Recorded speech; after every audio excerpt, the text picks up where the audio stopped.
Hello, welcome to another tonal landscape oil painting demonstration. This is your painter in residence, M. Francis McCarthy, and the painting I'm bringing you today is called Sandy Bay. It's 7 by 14 inches.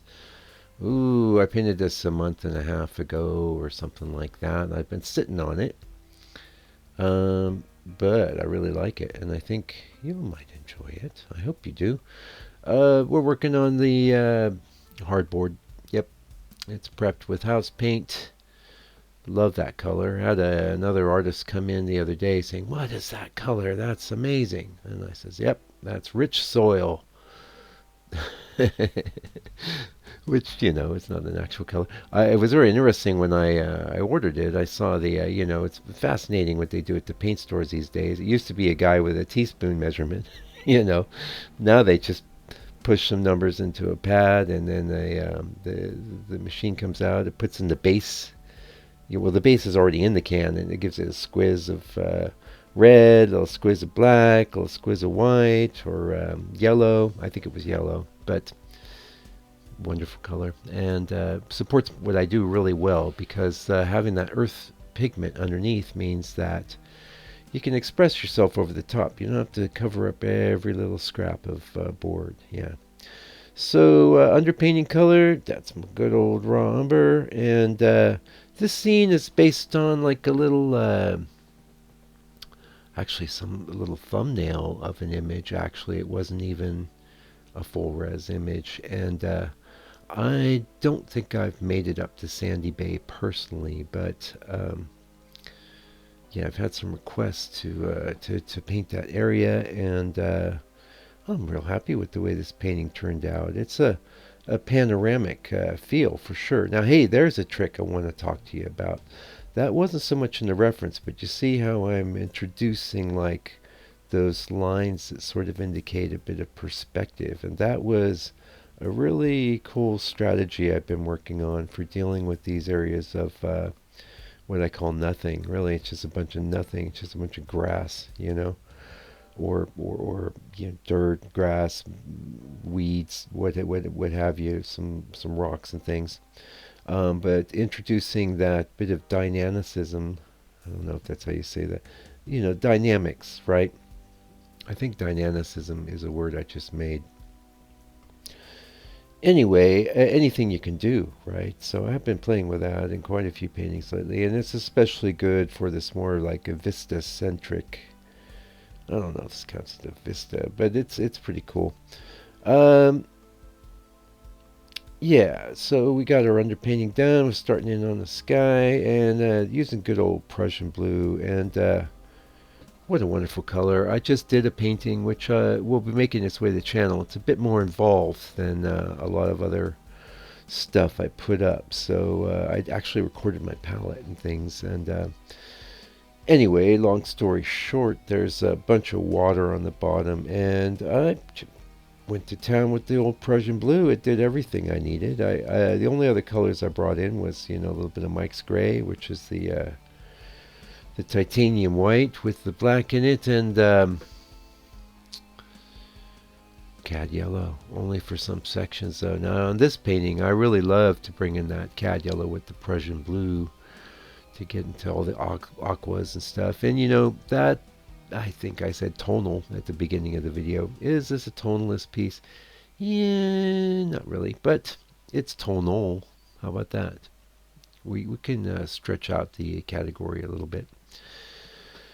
It's tonal because actually you can see the relationship I have between the colors in the sky. You've got this gray moving into the more corally tone, and the blue, and they all have a tonal vibrance or similarity together. They're moving. The only place things get a little brighter is with the blue there.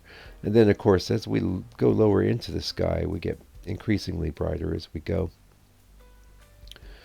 And I was pretty happy with the way this guy turned out. I had some decent reference that I'd composited, and as I pointed out in previous videos, a lot of times I recycle the same photo of a sky I inserted into my scene.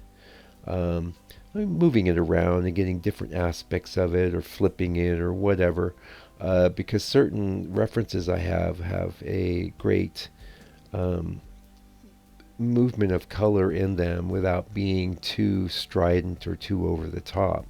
So if you could visit my studio and look into my copy of Photoshop, you'd see a lot of them sitting there. And I try other things. I'm always pulling it. I have a folder full of thousands of skies that I get into. But uh, actually, this was sort of the genesis of the Sky series or whatever I did. It's over a year ago now. Same sort of proportions as this and size, 7 by 14s and whatnot. And the genesis behind a lot of that was that I had sky references that were just so over the top and beautiful that I couldn't really insert them into my scenes and have them work because they were just too strident. They were too attention. They called too much attention to themselves. And so for that series, I basically just made it a sky with a little bit of land, and that's a good strategy, I think, these days. But my real preference is always just to get a really cool sky in there with some really cool land, and you've got to, everything is going to work together to create a scene, a painting. People that look at the painting. Looks like we've got an ad for the book here. The book, that is the result of 13 years of attempting to paint in a tonalist manner. I've sold almost 200 of them. I think we shipped out 176 the other day. So price is still US $60. International shipping is included, although they tell me maybe that shipping's going up. I don't know how it's going to impact us, but I don't have much of a margin, so it may be 65 soon or whatever that difference is in costs, which I hate to do, but I don't know. The inflation thing's a scam, eh? Anyway, check it out. I have nothing but positive comments from people on that. It's been helpful to people, and yeah. I'm actually working on another series of books that is going very well. I guess that's all I'll say right now because I don't want to get it too much into it because I'm in the middle of writing it. But it's going to be basically. Oh, there was a live that went out, and I know it was unexpected for people.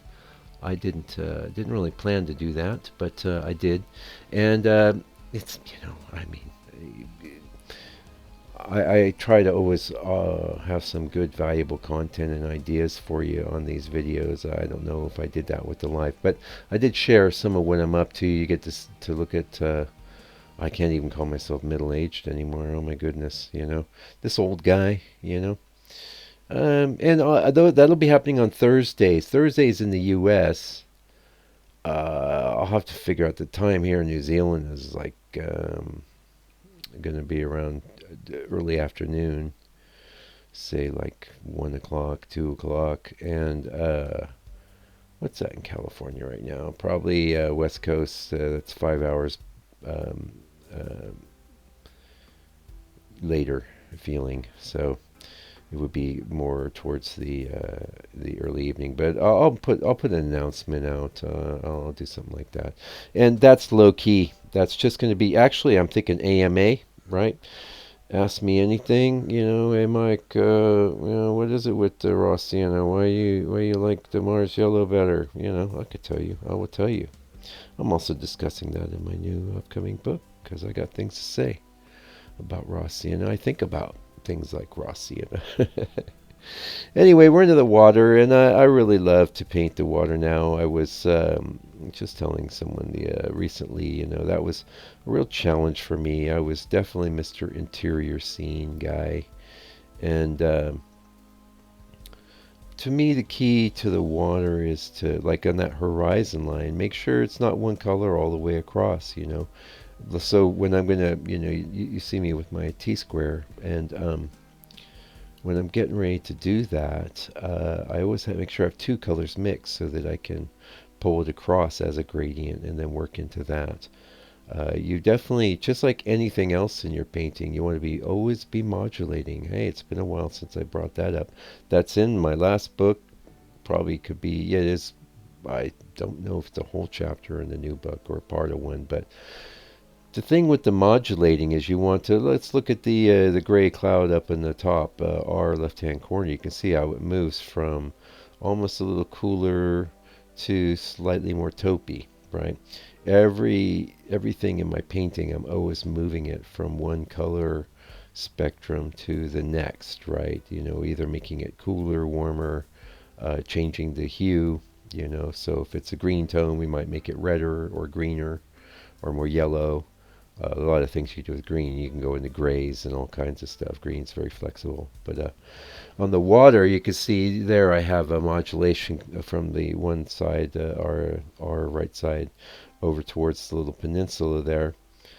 And then another modulation coming down from the top. So as far as your own paintings, it's like you don't need to worry. Like a lot of people get fixated in like, oh, painting all those little details. Like I'm going to be getting into this peninsula here, and I got enough time in this video. We'll talk a bit about that too. Um, the real fact of the matter is if you get your shapes right in approximately the right places and approximately the right size, and just put a pleasant array of modulated colors in them, the detail is, you know, just gravy, basically. Now, so for something like where I'm going to paint this peninsula here, you could get really lost in that stuff. And I was a real drawer, and I was the kind of guy that would hunker down and figure out how those folds actually worked and draw them out. And I was never the greatest at that sort of thing, but I would apply myself, diligently to working things out. But my approach with painting is far different. I'm actually painting, so I like to just put daubs, and then I work in a range of values. So I'll get the darks in, and then the medium tones, and then work up to the lightest, daubing the whole while. And if you're going to daub your way through, or sometimes you'll hear me refer to it as chunking, the details take care of themselves in that they all become a array of brushwork.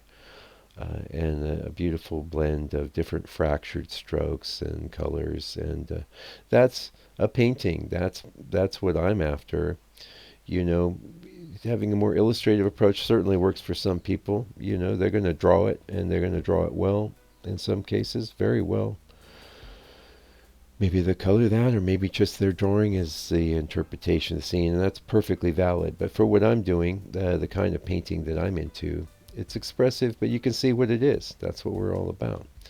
Yeah, so you can see me handling these areas of nothing, and it's not like those little like 1 point perspective strokes are even apparent anymore, but they helped give us that kind of zoom in feel. And I really enjoy putting dynamics into my paintings. I want everything to have a kind of spring-loaded kind of a spring-loaded feel, you know, not in a bad way, but you know, a feeling of energy moving through the scene. And it's definitely uh, a reflection on my ideas of the composition of the scene and how people's eyes will move through the scene. And none of this is to say that I do that in an overt way, like I go, oh yes, I'm going to have them do this and have them do that. It's very much by feel. And but the feel has been developed through doing lots and lots of paintings. So that's a valid approach to painting, probably in contrast to the working everything out in a linear way.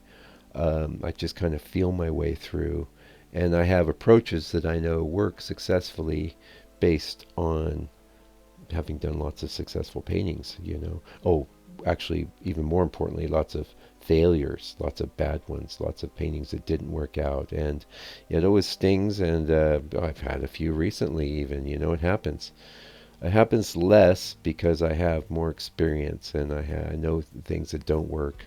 But there are times that you got to take a chance anyway. You can't be afraid of failure. If you want to be a good artist, you have to embrace it. And what I recommend you do, though, we got 1 minute left here, is you don't need to keep those around. You take them out in the curb, stomp on them, and throw them away, and they won't be stinking up your legacy then, right? So anyway, that's it for this video. Thanks so much for joining me today. Until I come back with another video for your, hopefully for your edification and enjoyment, do me a favor, do me a solid. Take good care of yourself, your family, all your loved ones. Stay out of trouble. And fight the power.